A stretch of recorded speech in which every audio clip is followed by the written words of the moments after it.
Good everyone, thanks for stopping by. Today's video is just going to be another part in the series of getting this air compressor done in the back. Now, as you may or may not have realised, this job has turned in bigger than Ben-Hur. Now the reason it's done that is because whilst I've got everything apart in the back of the Pajero, I've decided just to go nuts and get everything done at once. Basically, we've mounted the compressor. We've done that, that was the main goal. So we've got that done, we've run the air hose. It's pretty much all but wired up. I just need to run some wire from the switch panel over in that corner across there, finish that circuit, and then we're done. I've tidied up this area down here with the battery, tidied up that fuse box, and got that sorted out. I've installed the inverter, the dometic 350 watt inverter that I've got into the back of the Pajero. That's gone in there as well. I've installed a couple of Anderson plugs. I've sorted out some of the wiring behind that switch panel.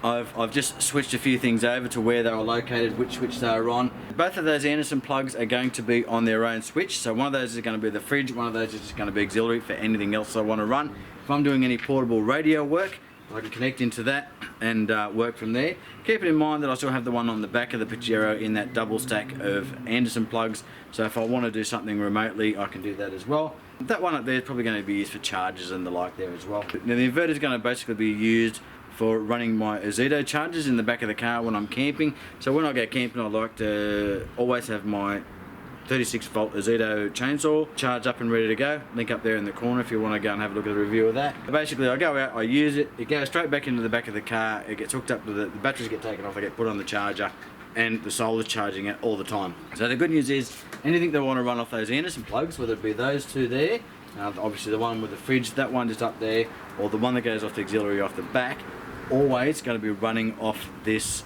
solar panel that we've got on top of the car. And I've also got a set of 200 watt folding solar panels which can plug into the top there as well, which would give me a total of 450 watts in the car, which is absolutely plenty. We've ran the new wire from the front to the back, so we've upgraded to a 0 gauge wire which is capable of handling about 200 amps, so we should have 0 voltage drop or next to 0 voltage drop from the front to the back. I'm going to tidy up some of the wiring that I've got here as far as the HF antenna goes.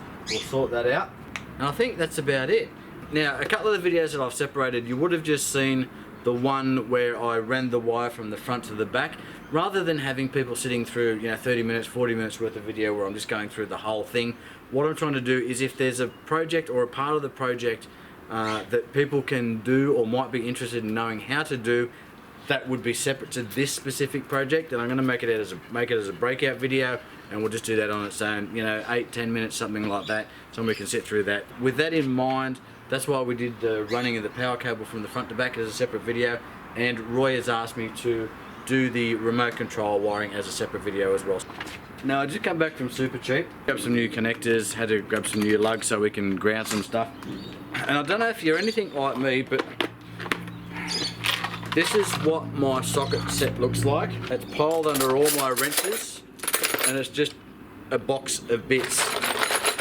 So anytime I've got to go in there and find something, it's all in there. It just means digging around for 10 minutes until I can actually find the one I want.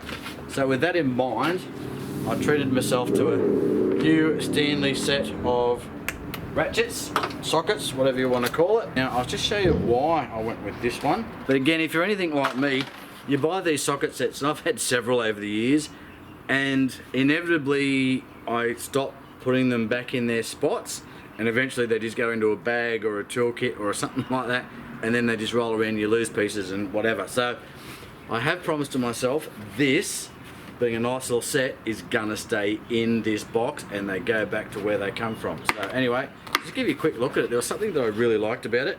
Again, going back to that whole having to locate the one you're after and trying to find it, what I really liked was each of the sockets has the number on it. So no longer am I grabbing those little silver ones out and going, what size is that? So I think you can see on each of those, if we spin them around, and maybe that's how they'll live when I get around to it. But yeah, look, each of them has the number on it, which is bloody brilliant. Another part of the motivation was it's got some large ones, so it goes 21, 22, that's 23 and 24. I think a 27 would have been nice, would have been handy, but so be it. Now, it's also got some deep sockets up the top here as well. If you're ever trying to undo a nut or something and it's got part of the bolt sticking up and you can't reach it, that's no longer an issue. We can reach right over that and still undo that nut, so that's bloody brilliant. There's only a handful of those though. Looks like there's about 5, but it's got a 10, so that's all I care about. It has the knuckle or the junction, whatever you want to call. A small extension, probably a 3-inch extension, and a nice little Stanley handle. Anyway, we'll see how that goes. This is going to be my new good kit, which is going to stay in its case and in its place so I don't lose it. So yeah, quite impressed with that. It was about 125 bucks, so I thought, no, just leave it and wait till it comes on special. Inevitably it will. I always like to get one new tool every time I do a new job, and I think because this job was so big, we got those bloody bolt cutters. This was my reward for this job. We've got that switch panel wired up. I have ran the 2 Anderson plugs, one at the front, one at the back. We have connected up our little inverter as well. That's on one of those switches. As far as our switches go, that's for the furthest Anderson plug. That's going to be for the fridge. This one is going to be for our inverter. That is for this Anderson plug here. This is for our compressor. This is for the light on the outside under the awning. This is for the light inside the back, just on the roof here. So what I'm going to do is just button up this side. I won't bother you with that. By the time we come back, we'll be working on that side. I need to get the hose sorted out for the compressor and just run that power line from here over, and we'll start talking about those relays and where we're going to put them. Here's a free little tip for you. While I'm buttoning this up, what I'm actually doing is rerouting my HF radio coax from the front to the back. I did just have it laying on the carpet and pushed down. What I'm doing is running it behind the panel now. Now, because I want to get from the inside of the car to the outside of the car, to where this antenna is, on the outside there, what you can do is, it's a little bit tricky, but you can do it. If you go into this corner, and you can see I've got lots of wires and stuff running around here, go into this hole here, and then you'll see in there, and I'm not sure if you can see in there, but there is a double panel there. So there's a panel here, panel there, and then you have the outside panel. So you've basically got panel, panel, panel, right? So inside, middle, out. So you can't just go through this hole and try and get out this grommet here. What you need to do is go through this hole. You can see there's another hole in there, hopefully. You can see that there. And there is another one, so there's a hole about here that lines up there, and there is another one down about here. Now if you go through either of those, what you can do is reach into this hole here and pull it out. So what I've done, and what I'm about to do here, is I just cut a hole in the bottom of that grommet, so any water coming down is going to hit and run off top. It's not going to go into that hole. And I push my cables out the bottom. For example, what I've got is my solar cable, which then runs up to the roof. Also got that external light that's under the awning. And now it's going to have the coax just running through it and going to that external antenna. Anyway, that's just a freebie. So go through that corner there, go down, cut a little hole in the bottom of this grommet, harness, rubber, whatever you want to call it, and then you can take it from there and you're on the outside. If you want to run something to the outside of the door as far as the power cable, what you can do is run it down through this, go in here with that cable, and if you take this panel off, you can reach in and you'll have your cable inside, which you can then route to the outside of the door or whatever. There you go, figure that was worth telling you just while we're there. The reason I bitch about these little clips on the back of the Pajero, and because there are so many different types, is partly I think because of the previous owner. I don't know who they were, or who had these panels off and stuff, but I'm missing screws all over the place, which I need to go and source, and I'm missing these clips. Now this is the top panel for the driver's side at the rear there, and I just want to show you the clips on the back and what I've got to work with. So you can see that these all have been just mangled. I mean, I don't even know what you do. I don't even know how you get that or that. So basically those are of no use to me. So I really am getting desperate to source some clips. There is that clip at the top corner, so we'll hope that those are going to hold on. I'm missing some there.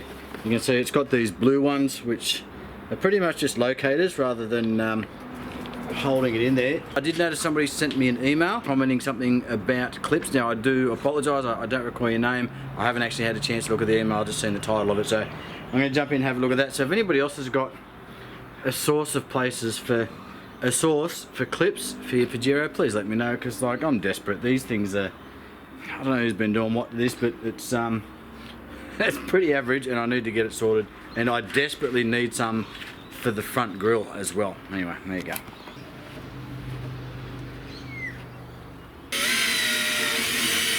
So that's both of our relays in place. All we need to do is get our feed line from the other side, and we need to just put a couple of earths in there, which we'll put right beside it. Okay, so we're almost done. So there's our two relays in the corner. Got all the wiring pushed down in there as well. Anywhere I've gone through with a positive, I've actually stuck that conduit on it as well, just to protect it going through those panels. What we're about to do is stick the panel back on, get the dcdc charger connected, and then we can start looking at starting the car up and testing her out. This is the part I'm a little bit excited about, and it's buttoning this side up. So I've got the air line still sticking out the top just here. We're going to need to connect that when we put that top panel on, but for now, just going to get this panel fitted. Now I just need to be aware of my wires here for the dcdc charger. If you're just doing the compressor fit, then you obviously don't need to worry about this. It's day 4 or something in this project. We've been working on this for quite a while. Again, change of clothes. So last night when I packed up, I pretty much tidied up. We've buttoned up that side, so we've done that side. I've buttoned up that side. I still need to fit that little panel in under the dcdc charger just to tidy it up and make it a little bit neater. What I decided to do last night was actually put the fridge in and connect it up just to that Anderson plug at the back there, just make sure it's working. Been running overnight. The dcdc charger has been running, currently showing something like 13 volts, so that battery's taking a charge. Sun's low in the sky and we've been a little bit overcast today. I've got to tell you, with this fridge sitting here, the one thing I don't like about the Pajero, and is also a thing that I actually like about the Pajero, is this storage space, this third row seat well, because it stops you being able to put drawers and stuff over the back. You can, and there are options, and I've seen people do it, whether them have them raised or cut holes out the bottom so they can still access this footwell here. But unfortunately, I like to be able to just go and lift it up and pull it out. So that's why this is going back into that bed build. And we'll go back and I'll still continue to access it from that door. We've got the Foxwing awning, which is the, what do they call it, the 270-degree awning. Whether I access this from the back or the side, I would still be undercover. But it just makes everything so simpler, not be able to move things or cut things out of panels and stuff like that, to access that drawer space underneath. Because I like to put my tools and some stuff in there like that and be able to access it. And then we need to get under the bonnet and we need to sort out our fuses. I was going to get this done yesterday, but I ran out of time. It started to get dark. And the reason I didn't progress with that is that gauge wire that we've got. Basically this 0 gauge wire is too big to feed or to go in to the fuse holder, that A&L, that mini or MIDI A&L fuse holder that I've got on the front, which I'll give you a look at, but it's very similar to that one that I've got at the back here. So rather than running this through the current fuse panel, that fuse panel is going to stay there in the front. But what I did was went out and bought a standard A&L inline fuse holder, something like that. I'll take the top off that. So basically that's what it looks like, and that is going to be capable of handling our 0 gauge wire. So we're just literally going to take a feed from the battery, go in one side, put our 100 amp fuse in to that holder. Again, we are using a rating of a fuse that's going to support or protect the smaller gauge wires that are in this circuit. We're not worried about the 200 amp handling of that main line that we've run from the front to back. We're mainly concerned about the smaller ones, so that'll offer the protection there as well. The new line to the front, to the battery, and then we'll plug it where that comes out of the firewall into the back of that. I have another mini A&L fuse holder in the front of the car here. Now I want to talk to you why this one wasn't a really good idea, and why if you go with one of these, which I still like the concept of the holders, but don't make the same mistake I made and go with this one. Now this one is a 4 fuse holder. They're all in line, looks really good, but the problem you've got is that you've got a plastic cover that screws down onto this, and you've got these 4 little screws that go here. So when this is mounted on the side panel, which is what I've got here, if I blow a fuse or I need to access this like I need to now, I have to go and undo these 4 tiny little screws, and the chances of me dropping those hasn't happened yet, and losing those down into the cavity that is the engine bay is just ridiculous. So the big one that I've got at the back just has a plastic clip cover that just pulls off. Don't go with this one because it's got the, if you're mounting it vertically or you've got it in the back of the car or something like that, these would be great and there's no fear of losing those screws. But because I have these screws in here, that means that every time I put them in or pull them out, I've got to fight with them and there's the risk of losing them. Just want to put an opposite bend in this. So again, just get my 2 spanners, depending on the bend of your spanners, just like that. And then what I'm going to do is just bend it a little bit like that. And there you go. Again, this is just in relation to this ridiculously heavy gauge, heavy stranded stuff that I've got. If you've got just normal vehicle stuff, probably going to be easier for you to work with.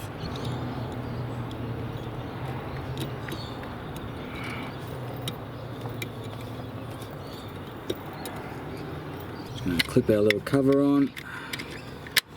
Now we'll see how well this survives in the heat of the engine bay. I have had those glass tube large gauge fuses that you see on eBay and all that sort of stuff that they use for audio installs, but I found in the engine bay that plastic just ends up being brittle and ends up shooting itself. Yeah, definitely need to upgrade this one. Okay, so we've done the fuse at the front, so we're at the back and going to test it out, see what works. Another thing I want to do later on is somehow put a pressure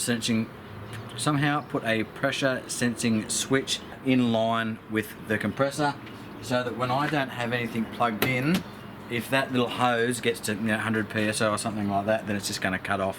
What we need to do to get this to work, we obviously need to switch this middle switch, so that's powered on now. Now, because this compressor doesn't have any sort of pressure turn off or anything like that, I need to be a little bit careful, so I can't actually turn it on if there's nothing plugged into this and we're not letting the air out. So if I've got that just like that, obviously that doesn't let any air out, so I need to be careful with that. The other thing, even if I've got this plugged in, and I might actually just put a little bit of tape around it to keep it closed, just in case I do that by mistake, this doesn't turn on unless I push that little switch there as well, or that little button. So what I found out is I think I will put a little bit of tape around that because it's going to be quite handy. You know what, and we might just do that now. Because what I, just through a little bit of testing, what I found is this is going to be quite handy, I think. We've obviously got the water on the outside to, you know, wash my hands off with. I think this is going to be handy just for blowing dust off and stuff. It's going to be in the car, but so be it. So I'll just tape that down and lock that button down. And we can now push that back in there. Find what we did with the remote. I really should have bought one that had 2 remotes. Now you can do that. Now again, link down in the description for these and how you can find these. Next time I think I'll go with one with the 2 remotes. Anyway, so switch is on over the back. There we go, so we've got air.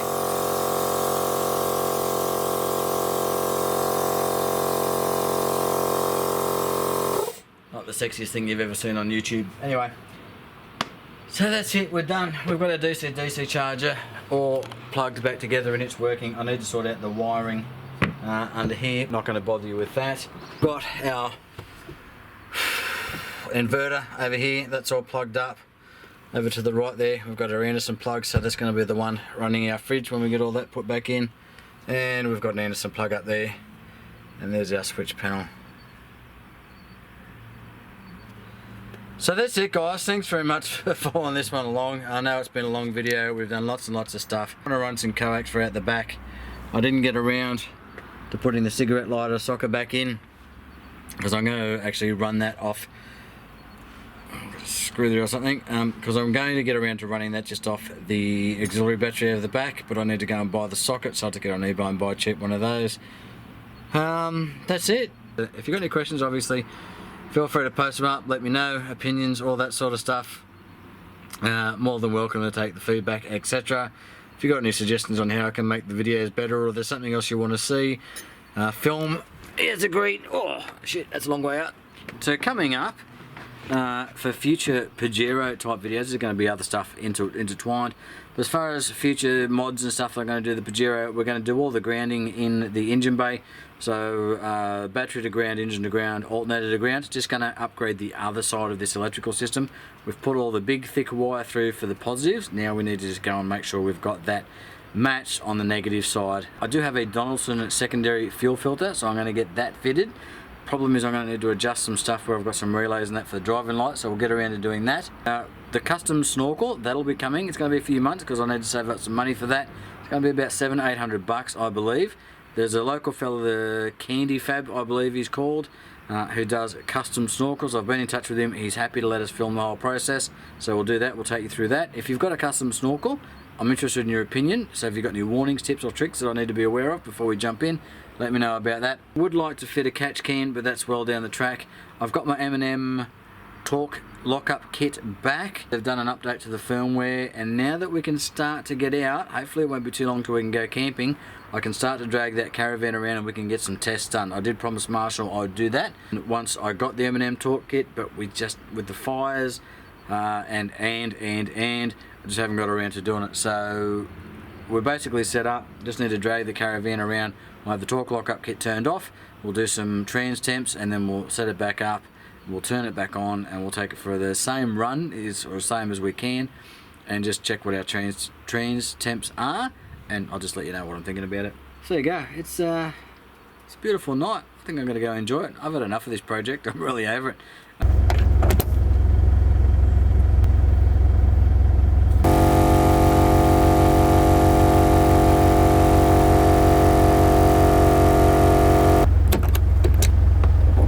Here, I want to show you a couple of other things, and I need your input. I need you to put some stuff down in the comments. Now, I have mentioned that I buy stuff, and I'm going to show you some things that I've bought off eBay that might keep you entertained during the downtime, coronavirus stuff, etc.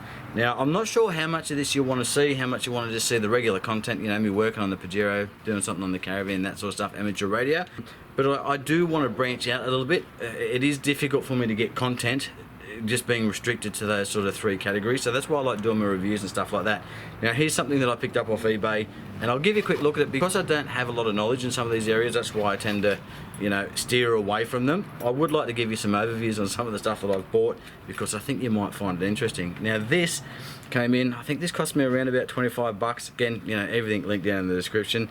This is a lock picking kit. Just something I've been watching on YouTube lately, just, you know, the lock picking lawyer and a few other people. I'll put links to the different channels that I've been watching down in the description. So I'm going to give lock picking a bit of a go. Now as part of that kit, in addition to the lock picking kit itself, you can get a couple of little test locks that you can see through, and you can see the pins. They come keyed. Anyway, so they're good for practicing on. Depending on the kit you want, you can get up to 3 or 5 possible different practice locks that you can work with. Of course, I love my technology, guys. That's something I'm really into, and I obviously do the YouTube stuff. I had a package arrive today, which is really exciting, and I'm going to give you a look at that. I'd be more than happy to do a review on, but again, this is not really my area of expertise. So if you are interested in me doing reviews and giving you a look at some of these other products, put it down in the comments and let me know, and yeah, I'm more than happy to do it, and we'll get stuck in. This is something I ordered quite a while ago from Toby Deal. So if you're looking to buy something from Toby Deals, I'll say they are legit because it has arrived. We haven't opened the packaging yet. This is the Zhiyun Weeble S. Oh, early bird offer. I don't know what that means. This is a stabilizer. This is a gimbal. It's quite a bit smaller than the one I have that I use for my digital SLR, and typically not something that I would use for the creation of content.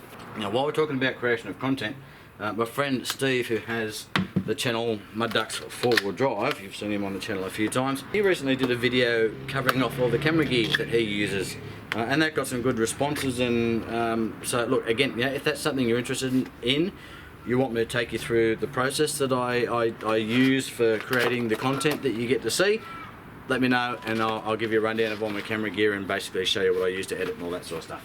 Now realistically, the content that I'm creating today is not what I would use this for. This is going to be when I'm on the track and I'm doing the 4-wheel drive stuff, running along beside Steve's 4-wheel drive, or somebody's running along beside mine.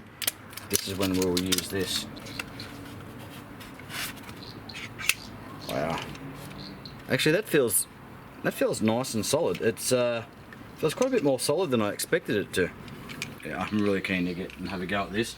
I have a dilemma now. Do I continue with the